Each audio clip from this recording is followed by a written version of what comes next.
Assalamualaikum warahmatullahi wabarakatuh. Perkenalkan, nama saya Eka Intansari dengan NPM 1817051022. Di sini saya akan membuat video mengenai Pancasila sebagai sistem filsafat. Pertama, mengenai pengertian filsafat. Kedua, ciri-ciri sistem filsafat. Ketiga, sumber Pancasila sebagai sistem filsafat. Pengertian filsafat. Istilah filsafat secara etimologis merupakan padanan kata falsafah dan filosofi yang berasal dari bahasa Yunani. Kata filosofia merupakan kata majemuk yang tersusun dari kata philos atau philein yang berarti kekasih, sahabat, mencintai, dan kata sophia yang berarti kebijaksanaan, hikmat, kearifan, dan pengetahuan. Dengan demikian, filosofia secara harfiah berarti mencintai kebijaksanaan, mencintai hikmat, atau mencintai pengetahuan. Cinta mempunyai pengertian yang luas, sedangkan kebijaksanaan mempunyai arti yang bermacam-macam yang berbeda satu dari yang lainnya. Istilah filosofos pertama kali digunakan oleh Pythagoras. Ada 3 pengertian filsafat, yaitu filsafat dalam arti proses dan filsafat dalam arti produk. Filsafat sebagai ilmu atau metode dan filsafat sebagai pandangan hidup, filsafat dalam arti teoritis dan filsafat dalam arti praktis.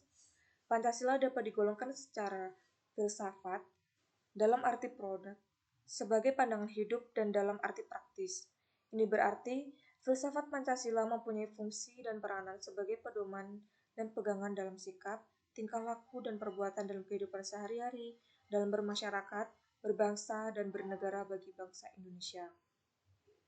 Pengertian filsafat Pancasila ada 4. Yang pertama, Pancasila sebagai filsafat mengandung pandangan, nilai, dan pemikiran yang dapat menjadi substansi dan isi pembentukan ideologi Pancasila. Kedua, filsafat Pancasila dapat didefinisikan secara ringkas sebagai refleksi kritis dan rasional tentang Pancasila sebagai dasar negara dan kenyataan budaya bangsa, dengan tujuan untuk mendapatkan pokok-pokok pengertiannya yang mendasar dan menyeluruh. Ketiga, Pancasila dikatakan sebagai filsafat karena Pancasila merupakan hasil perenungan jiwa yang mendalam yang dilakukan oleh the founding father kita, yaitu dituangkan dalam suatu sistem.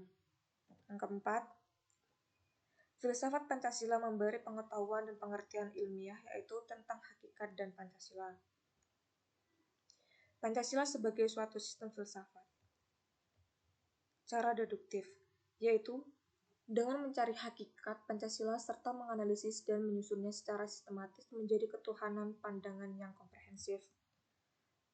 Cara induktif, yaitu dengan mengamati gejala-gejala sosial budaya masyarakat, merefleksikannya, dan menarik arti dan makna yang hakiki dari gejala-gejala itu.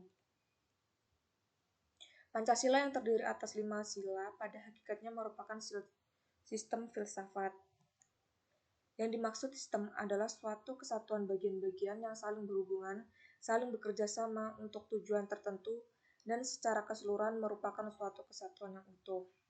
Sila-sila Pancasila yang merupakan sistem filsafat pada hakikatnya merupakan suatu kesatuan organis, yang artinya antara sila-sila Pancasila itu saling berkaitan, saling berhubungan, bahkan saling mengkualifikasi.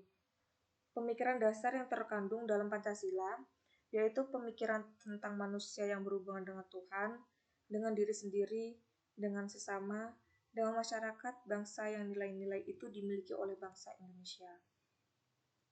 Dengan demikian,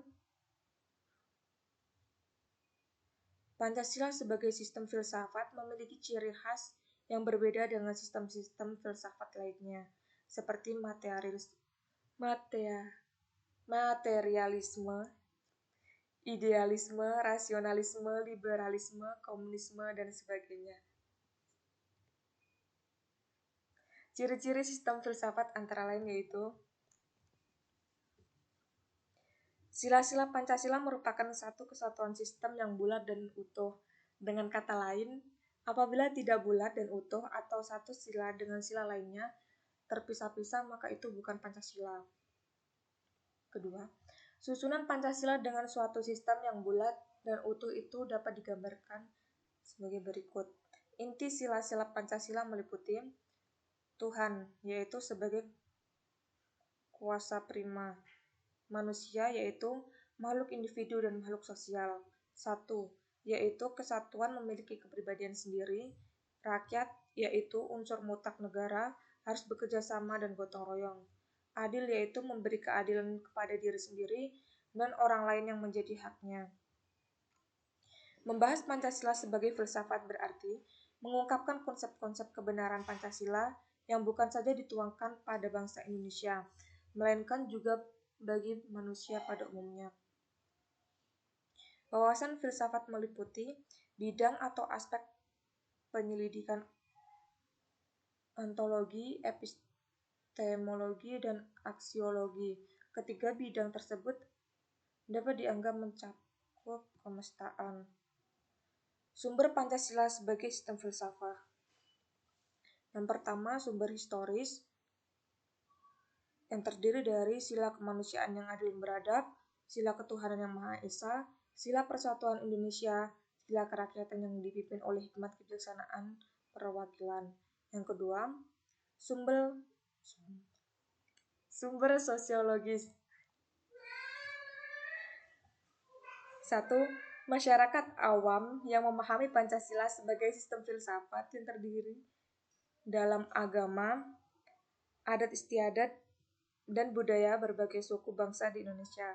2. Masyarakat ilmiah akademis yang memahami Pancasila sebagai sistem filsafat dengan teori-teori yang bersifat akademis. Ketiga, sumber politis. 1. Wacana politis tentang Pancasila sebagai sistem filsafat pada sidang BPUPKI, sidang PPKI, dan kuliah umum Soekarno antara tahun 1958 dan 1959 tentang pembahasan sila-sila Pancasila secara filosofis. Kedua, mencakup berbagai argumen politis tentang Pancasila sebagai sistem filsafat yang disuarakan kembali di era reformasi dalam pidato politik Habibie 1 Juni 2011. Mungkin itu saja yang dapat saya sampaikan. Kurang lebihnya saya mohon maaf. Saya akhiri. Wassalamualaikum warahmatullahi wabarakatuh.